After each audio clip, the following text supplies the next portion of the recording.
వికారాబాద్ జిల్లా దుద్యాల మండలం లగచర్ల గ్రామంలో తనపై దాడి జరిగినట్లు వస్తున్న వార్తలను జిల్లా కలెక్టర్ ప్రతీక్ జైన్ ఖండించారు. తనపై దాడి జరగలేదని స్పష్టం చేశారు. గ్రామస్తులు మాట్లాడేందుకు తమను పిలిపించారని, వారితో చర్చించామని తెలిపారు. ఇంతలో అల్లరి మూకలు హడావిడి చేశాయని, ఈ ఘటనపై దర్యాప్తు జరుగుతుందని తెలిపారు. ఈ సందర్భంగా పెన్ డౌన్ చేసిన ప్రభుత్వ ఉద్యోగులతో మాట్లాడి నిరసన విరమింపజేశారు.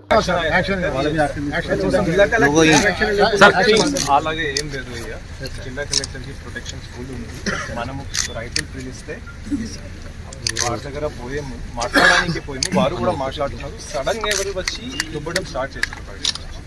ఎవరు వాళ్ళు జాబ్ చేస్తారు. మనకి ఇది go back to your office. నేను కూడా నా ఆఫీస్ పోతున్నాను. All of you please sir అక్కడ జరిగిన దాడి గురించి చెప్పండి. అసలు ఏం జరిగింది? దాడి ఎట్ ఆల్ లేదు. అలాగా మనం మాట్లాడడానికి పోయాము. వాళ్ళు కూడా మాట్లాడడానికి మమ్మల్ని పిలిచి తీసుకుని పోయారు సార్.